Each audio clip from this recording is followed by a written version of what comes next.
Hey guys, and welcome back into the Duke Wisdom Podcast. It's been a minute. Hope everybody had a happy holidays. I've taken a little bit of time off, especially because they haven't been playing a whole lot over the holidays. Had that Baylor game on the 20th, did the episode to recap that.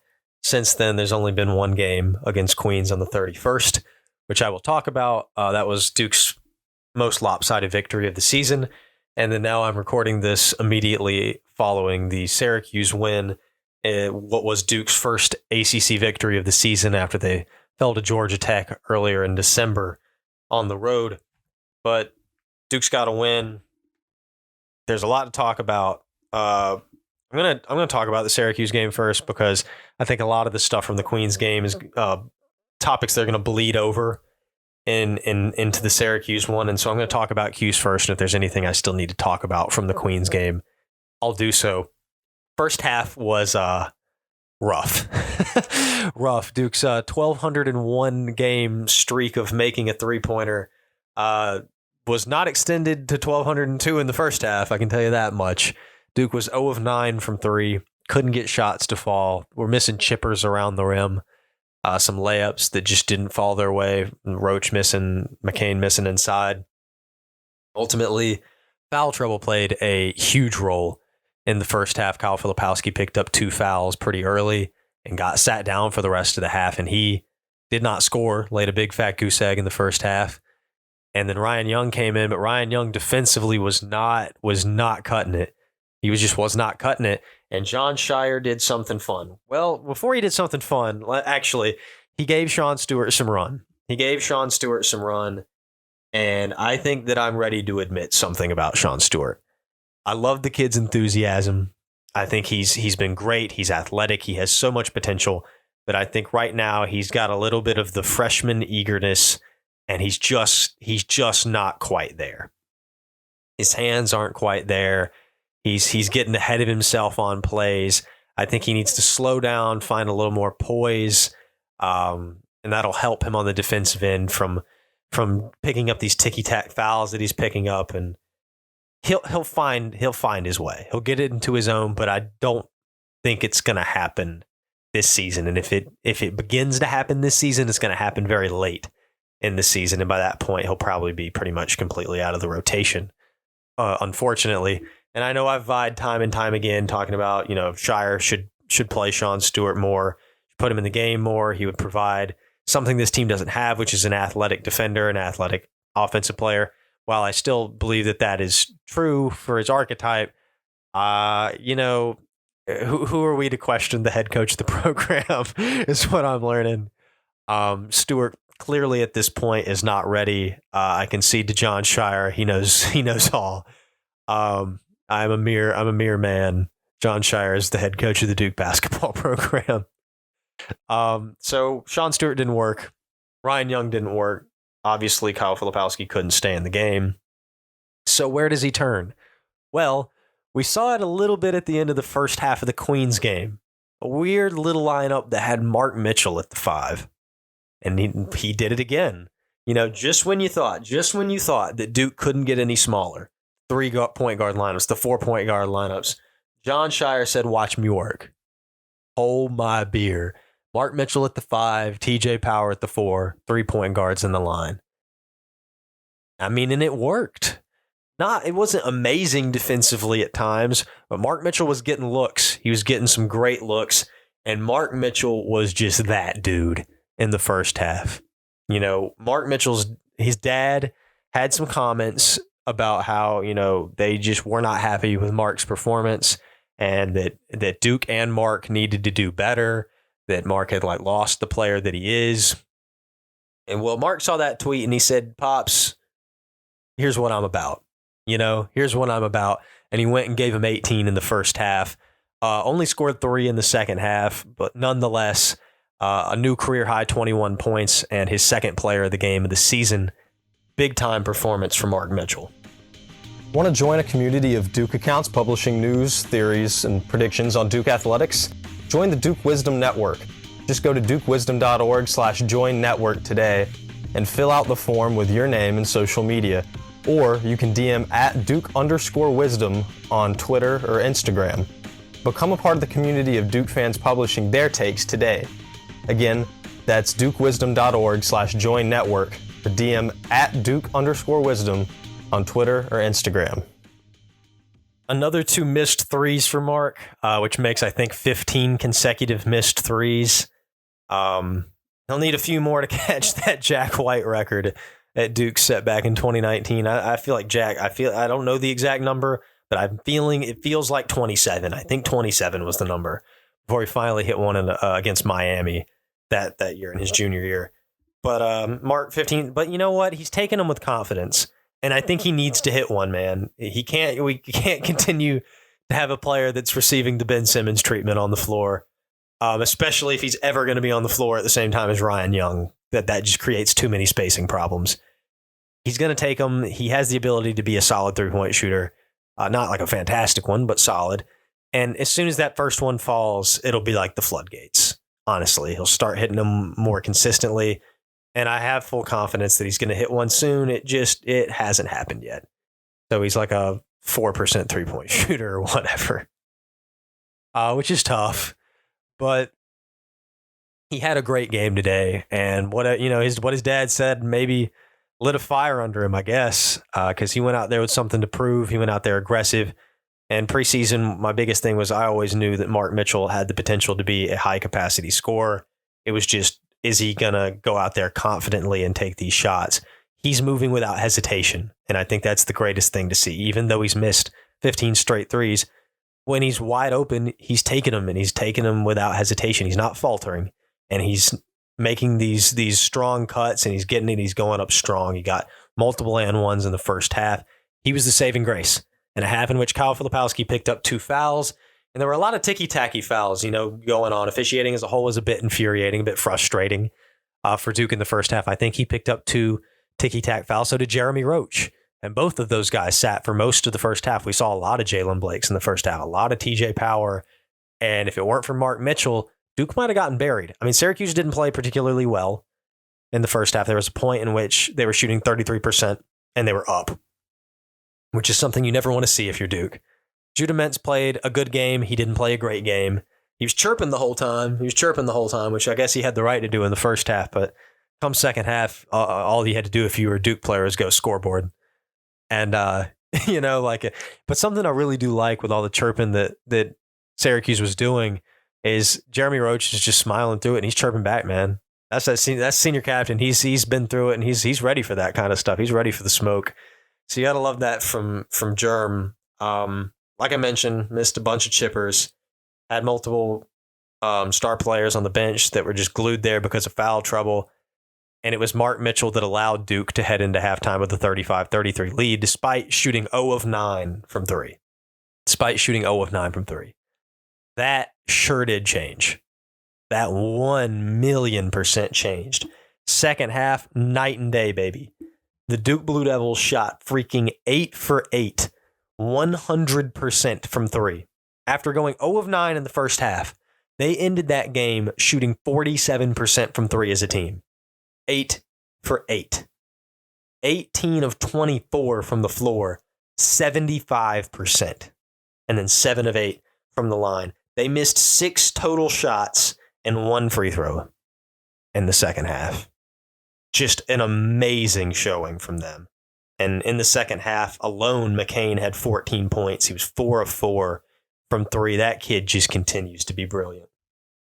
He just continues to be brilliant. I mean, come on. And I tweeted something about this during the game, but when's the last time, that we saw a player that can shoot transition threes in the way Jared McCain can? On the catch, just running into them, pull it, splash. Off the dribble, pull it, splash. And, the first name that came into my mind was Seth Curry. And I had that play back in 2012 in the Dean Dome when Duke made the comeback that led into the Austin Rivers game winner. There's that one play, if you've rewatched the comeback video that Duke Blue Planet put out over 10 years ago now, as many times as I have, you'll know this play. Ryan Kelly throws a cross-court pass over to Seth Curry, and he's running into it, and he takes maybe a few too many steps, but he gets it, and he runs into it and just throws it nylon. And I just remember Seth Curry, such a fantastic transition 3-point shooter. And I think Grayson Allen was a good transition 3-point shooter. A lot of people in my original tweet, I had Luke Kennard in there. I deleted it.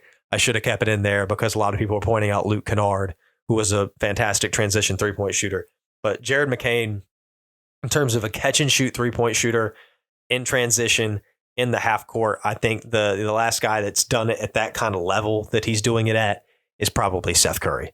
He's just a fantastic 3-point shooter, and he's going to have quite the role for him in the NBA. He also possesses the ability, and he shot a 3 like this. He missed it in the first half, but he shot it like this where he caught it above his head already in shooting motion, and it was just a flick of the wrist. Now, he missed it. It was short, but even having that skill will make NBA scouts just salivate. That is a heck. I mean, Pat Connaughton, outside of his athleticism, but for the Milwaukee Bucks, Pat Connaughton does that a lot. And that is a huge reason why he has been a successful NBA player for a decade now, because he has that ability, and McCain can do that. And he's a heck of a shooter, and he has a dribble drive capacity. He hasn't polished it all the way, but it's a heck of a lot better than it was to begin the season. I can tell you that much. But McCain now, he ended the game with, I think, 18 points. And so he didn't break 20 for the fourth time in 5 games, but he almost did. And, before this stretch beginning against Charlotte, when he had his first 20-plus game and his first player of the game, McCain was averaging like 7 points, 7.5 points a game. He's probably now averaging 12. And he's maybe now the third leading scorer in the ACC among all rookies. He is quickly climbing the freshman scoring ladder in the ACC. And not only climbing that ladder, he's putting himself in the ACC Rookie of the Year conversation. And I talked about this a lot after the Queens game, where he put up a career 24 and Queens Barstool or whatever. I can't believe Queens even has a Barstool account, by the way, but Queens has a Barstool account, I guess. Good for them. But they were all talking about Jared's nails and look at his TikToks. And well, yeah, that dude's hitting that TikTok dance, and he's got ornaments on his nails. And he's flexing 24 on your head. And you gotta love it. I love this kid. He's just so authentic to himself, and he's a hooper, man. He's authentic to himself, and then he goes out and puts 20 on your head. This kid is iconic. I love him. He's fantastic. I mean, if you don't like Jared McCain, you don't like humanity. That's all I got to say.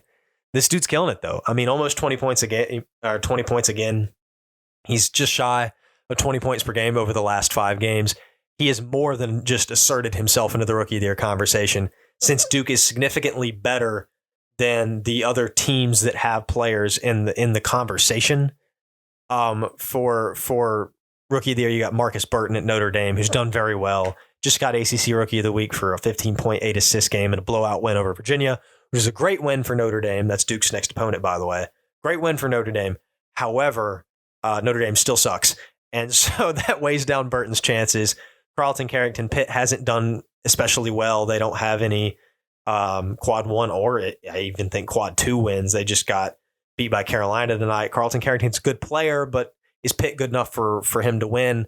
I don't think their stats are that much better than McCain's even now that I'd give him the award over Jared.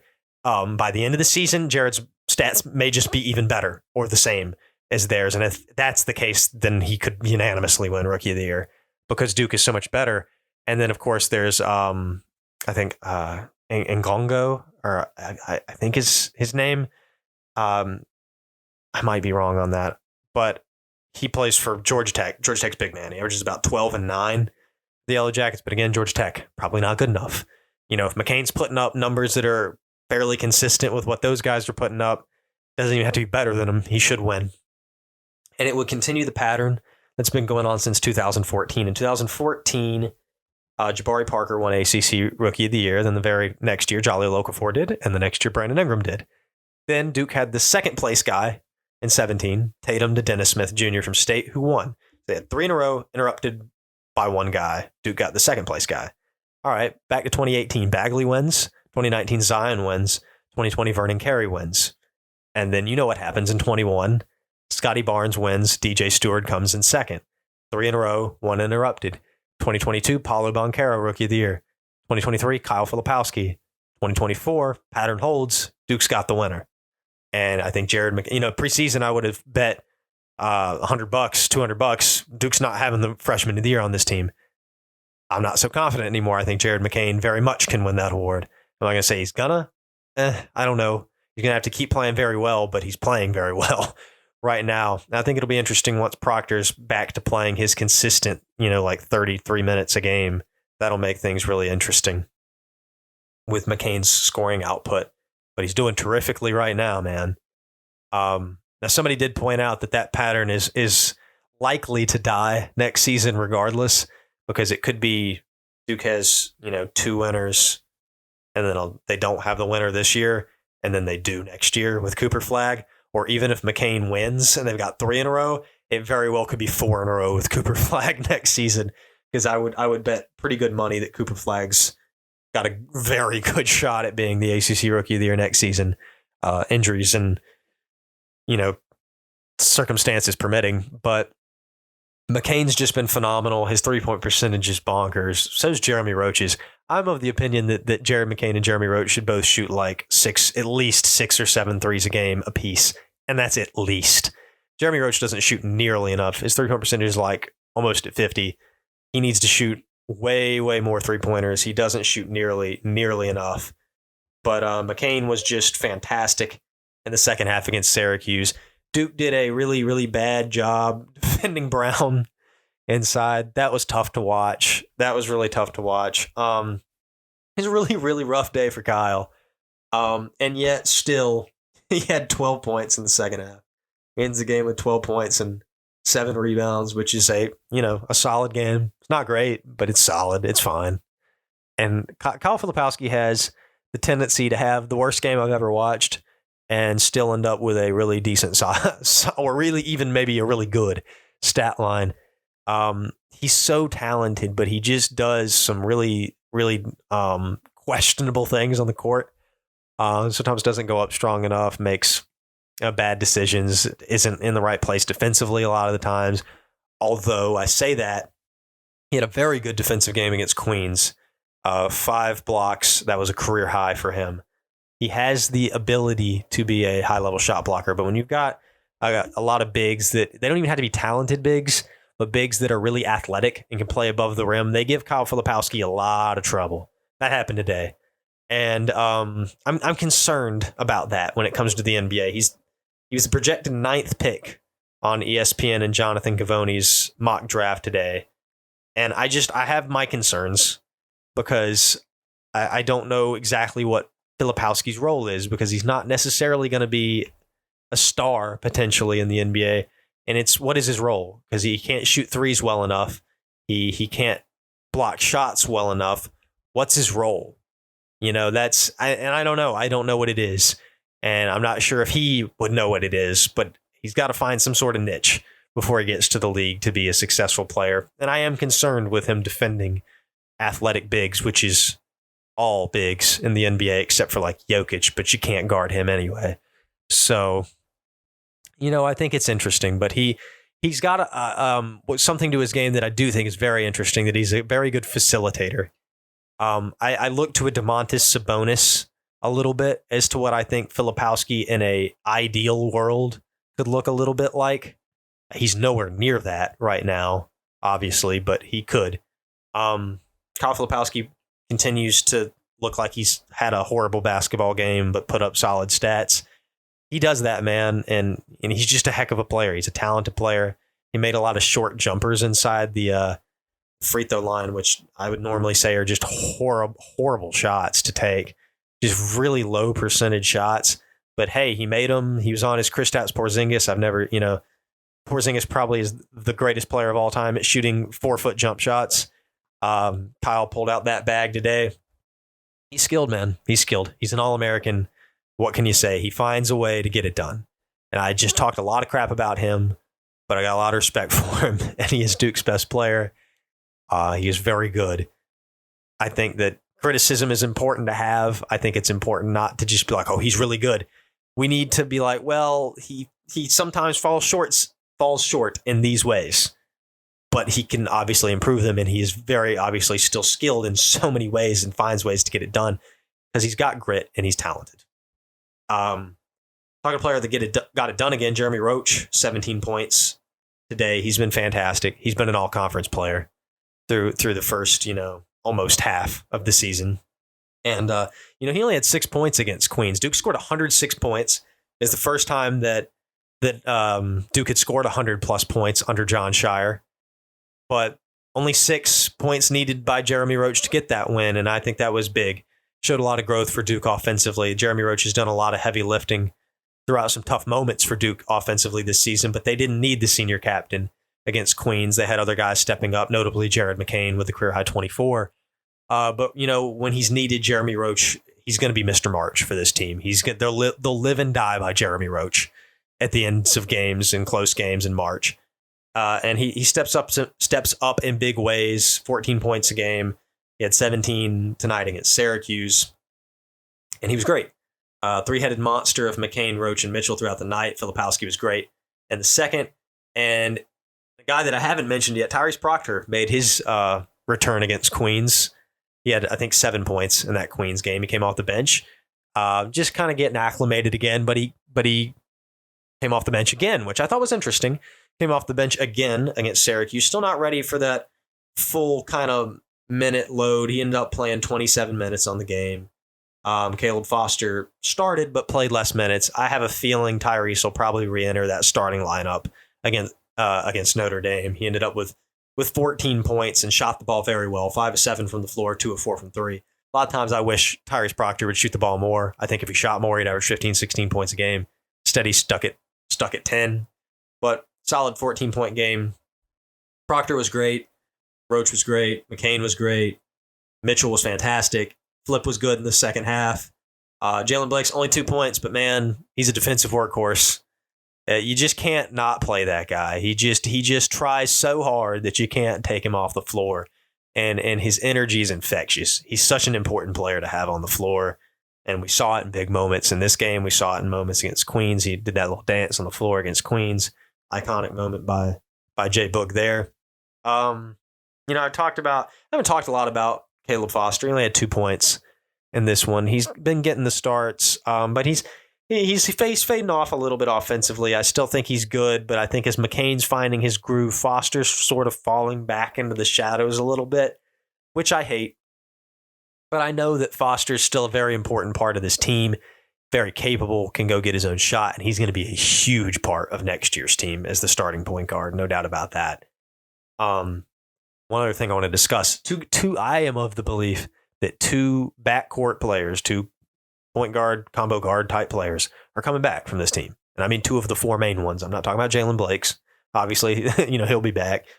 But I think 2 out of 4 of them are back. And for the longest time, I thought Foster and McCain. No doubt in my mind. But right now, the way that McCain's shooting the ball, there's some doubt in my mind. I'm thinking maybe Jared McCain isn't that guy. Well, there's the possibility that's I don't know. I mean, Jeremy Roach, he's not getting drafted. He can play a 5th year. It's will he want to? I guess it depends on how this season ends for Jeremy Roach. Obviously, Tyrese Proctor would have to shoot himself in the foot to not go in the first round. It seems like. So I think Proctor's probably out of here. And if McCain keeps playing like this, he's got to be out of here too. So if my 2-guard prediction is right and McCain is going to be a one and done though, we might be looking at year 5 Jeremy Roach, which would be really funny. I'd love to see that. I'd love to see Jeremy as a 5th-year player. He'd be just an absolute dog. Love Jeremy Roach and what he does for this team, and what he could do as a 5th-year player would, I think, be phenomenal. I think just phenomenal. There's one more guy that I haven't talked about today, and that's TJ Power. He rushed some shots. I think he took his first mid-range shot I've really seen him take, and he airballed it. He rushed another 3 on the fast break where his feet weren't set and he missed it pretty bad. This is the first time I've seen TJ Power really shoot very poorly like this. It wasn't a great game for TJ. He played some solid minutes, ended up playing 9 minutes, pulled down 3 boards, but wasn't able to score. 0 for 3 from the floor, 0 for 2 from 3. Every shooter has his off game.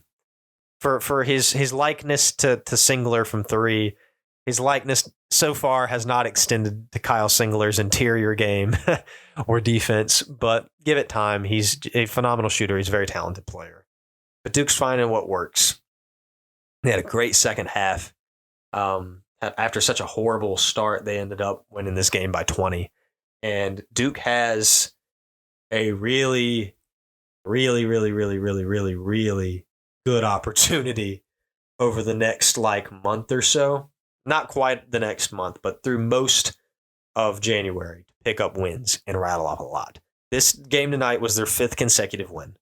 The next game, which I will talk more at length about maybe in a later episode, I'm going to be a little off this week. I might do an episode on Friday. Don't hold me to that, but I might do an episode on Friday since this one's going to come out Wednesday, which is a day later than it normally would. As of next week, I'll be back on a regular schedule. My schedule will be back to normal next week, and I will be Tuesday, Thursday drops, unless I feel I need to adjust the schedule, and I'll tell you guys. But they've got at Notre Dame on January 6th, at Pitt on January 9th, which is probably the toughest game of this stretch. Then Georgia Tech at home, and I know those guys are looking forward to getting them back. Pitt at home, at Louisville. Realistically, they can win all those games. And they really probably should win all those games. Now, it's not going to be easy to beat Pitt twice, especially not beating them on the road. With that game happening just 3 days after at Notre Dame, and Notre Dame's probably pretty confident right now after smacking Virginia silly. But, idealistically, they can win all these games and probably should.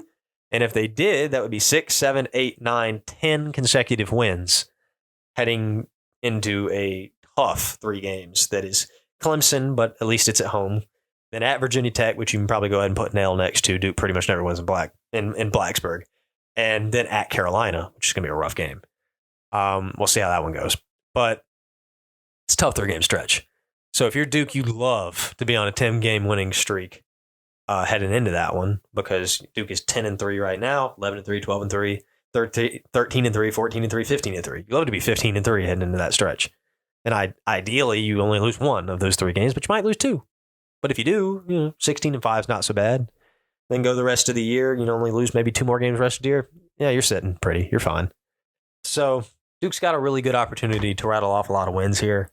If they can play like they did, obviously they're not going to play exactly like they did in the second half there in Syracuse, because they freaking shot 75% from the floor and 100% from 3, which is crazy. But if they can replicate at least a little bit of that for a full game and not play like they did in the first half, I think they've got a really good opportunity to pick up their first road victory against Notre Dame and maybe rattle off a more high-quality road win if they can also knock Pittsburgh off in back-to-back games.